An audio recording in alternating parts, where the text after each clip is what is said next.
Hello everyone, welcome back to MS alpha classes.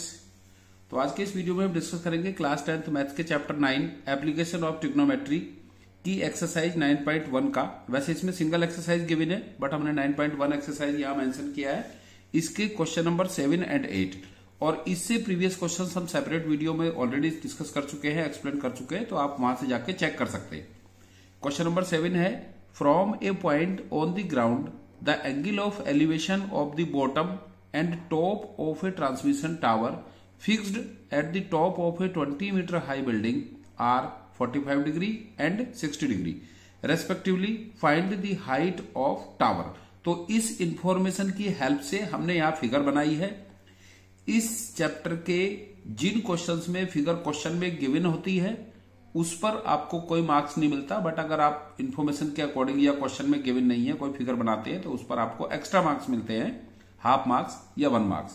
तो इस question पर बेस्ड हमने फिगर बनाई यहां पर, जैसा कि इसमें गिवन है कि एक ट्रांसमिशन टावर है एबी, जो बीसी, यहां पर जो बीसी एक बिल्डिंग है इस या टावर है, इस बीसी टावर के ऊपर या बीसी बिल्डिंग के ऊपर एक एबी ट्रांसमिशन टावर गिवन है।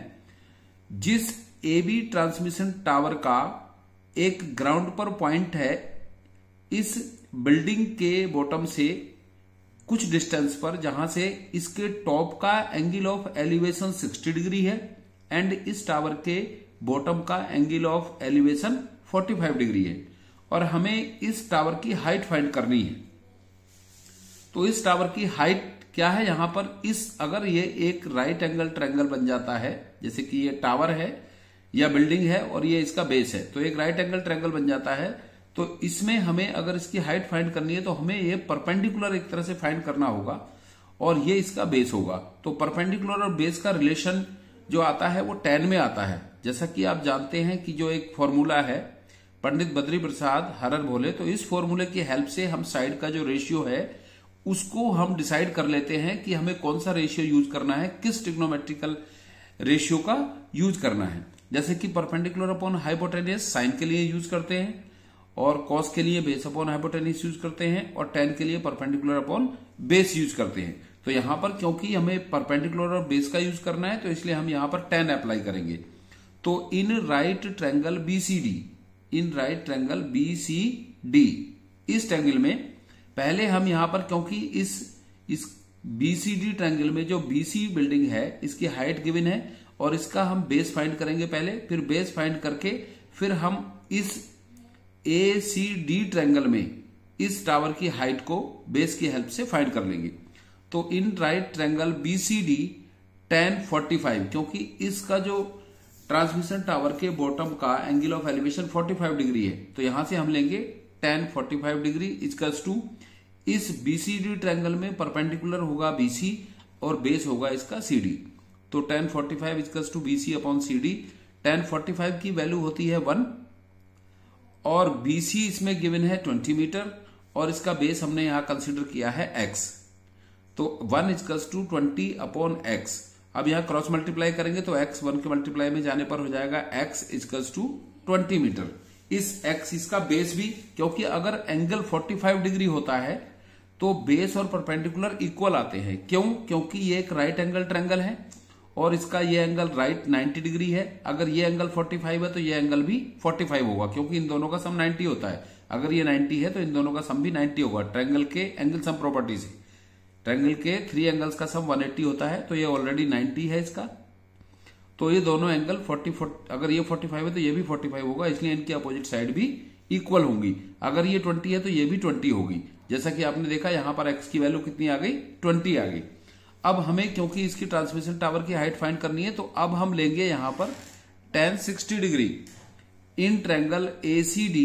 tan 60 डिग्री इक्वल्स टू होगा AC perpendicular upon base CD। In right triangle ACD tan 60 degree equals to AC upon CD। tan 60 degree की वैल्यू होती है √3 इक्वल्स टू AC की value लेंगे हम AB plus BC। तो AB हमने consider किया है H इसकी हाइट और BC गिवन है 20 मीटर। तो H प्लस 20 अपॉन बेस इसका सेम है x।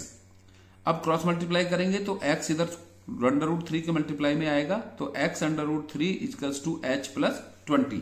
x की वैल्यू हम यहां से यूज कर लेंगे, x की वैल्यू 20 है, तो 20√3 इक्वल्स टू h प्लस 20। यहां पर आप लिख भी सकते हैं x इक्वल्स टू 20, इसमें ऊपर हमने फाइंड किया है, तो 20√3 इक्वल्स टू h प्लस 20। अब क्योंकि हमें यहां से इसकी हाइट फाइंड करनी है h, तो h फाइंड करने के लिए हम यहाँ 20 जो h के प्लस में है उसको इधर ले जाएंगे, तो ये हो जाएगा 20√3 माइनस 20 इक्वल्स टू h। अब इसमें से हम 20√3 माइनस 20 में से, क्योंकि ये दोनों इसमें 20√3 ये अनलाइक है और ये भी ये अनलाइक टर्म है दोनों आपस में, तो इसमें से हम कॉमन ले सकते हैं, बट इसमें से सब्ट्रैक्ट हम नहीं कर सकते हैं क्योंकि ये 20√3 है और ये 20 है। तो 20√3 और 20 में से हम कॉमन ले सकते हैं 20, तो 20 यहां से हमने कॉमन ले लिया, तो इधर बच गया √3 माइनस 1। कॉमन लेना मीन्स होता है डिवाइड करना। जब 20 से 20√3 को डिवाइड करेंगे तो √3 बच जाएगा यहां पर, और 20 बन जाए 20 माइनस 1 आएगा equals to h equals to, और लिख के यहां पर लिख सकते हैं हम h equals to √3 minus 1, 20√3 minus 1 metre. Height of transmission tower equals to 20√3 minus 1 metre. तो इसकी हाइट हमने फाइंड कर दी है इस तरह से कि हाइट ऑफ टावर जो h है वो 20 इंटू √3 माइनस 1 मीटर आ गई इसकी। अब इसके बाद नेक्स्ट क्वेश्चन है क्वेश्चन नंबर 8। क्वेश्चन नंबर 8 भी ऑलमोस्ट ऐसा ही है। उसमें क्या था, उसमें बिल्डिंग की हाइट गिवन थी, ट्रांसमीटर टावर की फाइंड करनी थी, बट यहां पर ये ऊपर एक स्टैचू गिवन है, इसकी हाइट गिवन है, इसमें इस बिल्डिंग की या टावर की हाइट फाइंड करनी है। तो ऑलमोस्ट सेम क्वेश्चन है, सेम पैटर्न से होगा। आइए समझते हैं इसको भी कैसे करना है। A statue 1.6 metre tall stand on the top of a pedestal from a point on the ground. The angle of elevation of the top of the statue is 60 degree, and from the same point the angle of elevation of the top of the pedestal is 45 degree. Find the height of the pedestal. इस pedestal की हमें height find करनी है। तो situation क्या given है समझते हैं। आइए, यहां पर एक 1.6 मीटर का स्टैचू इस पेडेस्टल पर, ए बी स्टैचू है और BC एक पेडेस्टल है। इस पेडेस्टल के टॉप पर ए भी एक स्टैचू यहां पर फिक्स है, तो इसकी हाइट 1.6 मीटर है और इसकी हाइट हमें फाइंड करनी है। हमने इसको कंसीडर किया है h।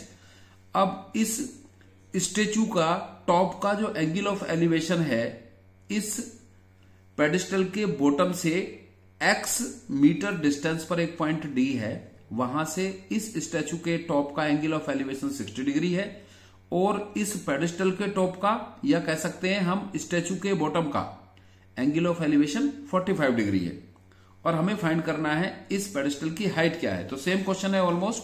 तो in right triangle BCD, in right triangle BCD, in right triangle BCD। अब क्योंकि यहां पर बेस और परपेंडिकुलर का रिलेशन है, का रेशियो है, तो हम यहां पर tan थीटा यूज करेंगे। तो tan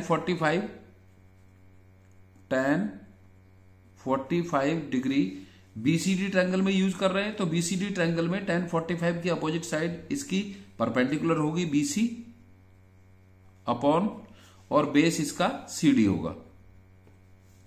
tan 45 की वैल्यू 1 होती है और BC इसमें हमने कंसिडर किया है H अपॉन, और DC हमने कंसिडर किया यहां पर X। तो यहां से क्रॉस मल्टीप्लाई करेंगे तो X इक्वल्स टू H या H equals to X, X equals to H या H इक्वल्स टू X, एक ही बात है, दोनों इक्वल है एक दूसरे के। तो यहां से ये X इक्वल्स टू H या H इक्वल्स टू X आ गया है फर्स्ट ट्रायंगल से। फिर हम सेकंड ट्रायंगल लेते हैं, क्योंकि इसमें इसको भी इंक्लूड करेंगे हम, जो स्टैचू की हाइट है 1.6, फिर हम फाइंड कर पाएंगे इसको। तो in triangle, in right triangle ACD tan 60 degree, इस ट्रायंगल का जो एंगल है वो 60 डिग्री लेंगे, क्योंकि इसका एंगल ऑफ एलिवेशन 60 डिग्री है। तो tan 60 डिग्री इक्वल्स टू इसका 60 डिग्री का जो अपोजिट साइड है एंगल की, ये इसका परपेंडिकुलर है AC अपॉन और इंक्लूडिंग साइड नीचे एंगल की बेस होगा जो कि CD है। तो tan 60 की वैल्यू होती है √3। √3 इक्वल्स टू AC है AB प्लस BC, तो AB की लेंथ है 1.6 और BC H, तो H plus 1.6 metre upon CD हमने ऑलरेडी कंसीडर किया हुआ है यहां पर H। तो ये हो गया इसका H। क्योंकि हमें H फाइंड करनी है तो हम यहां पर इसका यूज करेंगे। यहां पर लिखा हमने x, तो x को क्रॉस मल्टीप्लाई में ले जाएंगे तो x √3 equals to h plus 1.6। अब x की वैल्यू यहां पर हम रिप्लेस कर देंगे क्योंकि x इक्वल्स टू h है और h ही हमें फाइंड करना है। तो यहां पर हो जाएगा h √3 equals to h plus 1.6। Bracket में लिख दो, यहां पर x इक्वल्स टू h है, ऑलरेडी हमने फाइंड कर लिया है। अब यहां से क्योंकि हमें h फाइंड करना है तो इस h को हम लेफ्ट हैंड साइड में शिफ्ट करेंगे। h √3 minus h equals to 1.6। फिर यहां से हम, क्योंकि ये है h √3 माइनस h, दोनों अलग टर्म हो गए, तो यहां से हम कॉमन ले सकते हैं, इसको सब्ट्रैक्ट नहीं कर सकते। तो h कॉमन ले लेंगे तो इधर रहेगा √3 और यहां पर -1, क्योंकि कॉमन लेना मीन्स होता है डिवाइड करना। इससे इसको डिवाइड करेंगे तो √3 रहेगा और यहां पर h को h से डिवाइड करेंगे तो 1 और इक्वल्स टू 1.6। अब हमें यहां से h फाइंड करना है, तो h फाइंड करने के लिए हम ये √3 माइनस 1 को इधर 1.6 के डिवाइड में ले आएंगे। h equals to 1.6 upon √3 minus 1। √3 minus 1। अब क्योंकि ये √3 माइनस 1 नीचे है तो इसको हम करेंगे रेशनलाइज और फिर h फाइंड कर लेंगे। तो 1.6 अपॉन √3 माइनस 1 और रेशनलाइज, जैसा कि आपने 9th में सीखा है कि किस तरह से हम रेशनलाइज करते हैं। जो नीचे डिनोमिनेटर में दिया रहता है उसके अपोजिट साइन से हम न्यूमरेटर डिनोमिनेटर मल्टीप्लाई करते हैं। डिनोमिनेटर में √3 माइनस 1 है तो इसको हम मल्टीप्लाई करेंगे √3 प्लस 1 से, डिनोमिनेटर में भी और न्यूमिनेटर में भी। √3 plus 1 equals to 1.6 √3 plus 1। Bracket में लिखना होगा इसको क्योंकि मल्टीप्लाई हो रही है, यहाँ पर 2 टर्म्स है और √3 माइनस 1 को √3 प्लस 1 से मल्टीप्लाई करेंगे। तो यहाँ पर हम एक आइडेंटिटी यूज करते हैं, a minus b into a plus b, a square minus b square. तो √3 स्क्वायर माइनस 1 का स्क्वायर 1 रहेगा, तो ये होगा 1.6 √3 प्लस 1 अपॉन √3 का स्क्वायर 3 का स्क्वायर 9 होता है, तो √9 की वैल्यू 3 होती है और -1। तो ये h इक्वल्स टू होगा, या हाइट ऑफ पेडेस्टल होगी 1.6 अपॉन 2 इंटू √3 प्लस 1, और 2 से ये डिवाइड कर सकते हैं हम 1.6 को 0.8 टाइम, तो ये होगा 0.8 √3 प्लस 1 मीटर। ये होगी height of pedestal. I hope आपको क्वेश्चन क्लियर होंगे दोनों।